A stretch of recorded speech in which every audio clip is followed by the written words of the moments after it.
আগের 5 আসরে না পেলেও প্রথমবারের মতো এবার দ্য 100-এ আকাশচুম্বী চাহিদায় দল পেলেন টাইগার ক্রিকেটার। ড্রাফটের নাম দিয়েই বাজিমাত করে ফেললেন তিনি। প্রথম বাংলাদেশি হিসেবে ইংল্যান্ডের শীর্ষ লিগটাতে দেখা যাবে তাকে। দুর্দান্ত পারফরমেন্সের স্বীকৃতি হিসেবে এমন সুযোগ পেলেন এই বোলার। আকাশচুম্বী চাহিদায় দ্য 100-এ তবে কোন বাংলাদেশি সুযোগ পেলেন সেটার বিস্তারিত রিপোর্ট। এক আইপিএল থেকে বাদ পড়েছিলেন মোস্তাফিজুর রহমান। এই নিয়ে কত কথা, সাথে আরো কত কি। গেল 2 মাস ধরে তাকে নিয়ে চর্চা হয় গোটা ক্রিকেট বিশ্বে। কিন্তু কথায় আছে, যোগ্যতা থাকলে কেউ কাউকে আটকে রাখতে পারে না। ঠিক সেটাই যেন হলো বাংলার কাটার মাস্টারের সঙ্গে। পিএসএল এ চড়া দাম পাওয়ার পর এবার প্রথম এবং একমাত্র বাংলাদেশি হিসেবে ইংল্যান্ডের 100 বলের টুর্নামেন্ট দ্য 100-এ দল পেলেন মোস্তাফিজুর রহমান। আকাশচুম্বী চাহিদায় তাকে স্কোয়াডে অন্তর্ভুক্ত করলো শীর্ষ ফ্র্যাঞ্চাইজি বার্মিংহাম, তাও আবার কোটি টাকা মূল্যে। বর্তমান সময়ে টি-20 ফরম্যাটে দুনিয়ার অন্যতম সেরা পেস বোলার মোস্তাফিজ। বিশেষ করে গত 2 বছরে বল হাতে অসাধারণ সময় পার করেছেন এই বাম হাতি পেসার। জাতীয় দল থেকে শুরু করে ফ্র্যাঞ্চাইজি টুর্নামেন্ট যেখানে যাচ্ছেন, সমান তালে পারফরমেন্স করে নামের প্রতি সুবিচার করছেন। যার পরিপ্রেক্ষিতে আইএল টি-20 লিগ, আইপিএল এবং পাকিস্তান সুপার লিগের পর এবার দ্য 100-এও দল পেলেন মোস্তাফিজুর রহমান।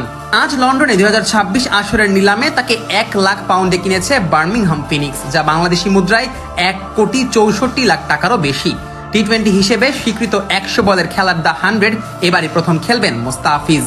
দ্য 100 নিলামের চূড়ান্ত তালিকায় মোস্তাফিজ সহ বাংলাদেশের 2 খেলোয়াড় ছিলেন, অন্যজন রিশাদ হোসেন। তবে স্পিনারদের টায়ার 1-এ থাকা এই ক্রিকেটার দল পাননি। 30 বছর বয়সী মোস্তাফিজকে ভিত্তিমূল্যেই পেয়েছে বার্মিংহাম। দ্য 100-এর জন্য খেলোয়াড় কিনতে সেন্ট্রাল লন্ডনের পিকাডিলি লাইটসের নিলামে অংশ নেয় মোট 8টি ফ্র্যাঞ্চাইজি। বার্মিংহাম দলে মোস্তাফিজ খেলবেন ইংল্যান্ডের জ্যাকব বেথেল, ক্রিস উড, পাকিস্তানের উসমান তারিক ও দক্ষিণ আফ্রিকার ডোনোভান ফেরেইরাদের মতো তারকাদের সাথে।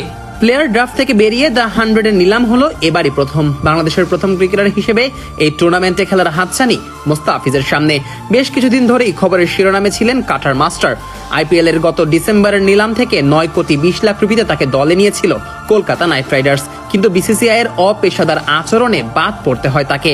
তবে এর কয়েকদিন পরই পাকিস্তান সুপার লিগের নিলামের আগে 6,44,00,000 পাকিস্তানের রুপিতে তার সঙ্গে সরাসরি চুক্তি করে লাহোর কালান্দার্স। এরপর আজ নতুন করে দ্য 100-এ দল পেলেন 1,64,00,000 টাকার বিনিময়ে।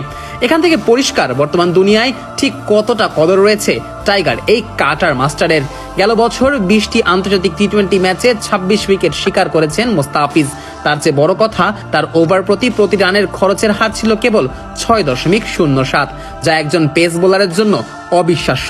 এছাড়া সর্বশেষ আইএল টি-20 লিগেও দারুণ পারফর্ম করে এসেছেন মোস্তাফিজ। সব মিলিয়ে দিন দিন নিজেকে অনন্য উচ্চতায় নিয়ে গেছেন এই পেসার। তারই প্রেক্ষিতে সুযোগ আসছে একের পর এক নতুন ফ্র্যাঞ্চাইজি টুর্নামেন্টে, আর এবার খেলবেন দ্য 100-এ। এই বছরের 21 জুলাই থেকে 16 আগস্ট পর্যন্ত চলবে দ্য 100-এর 6ষ্ঠ আসর।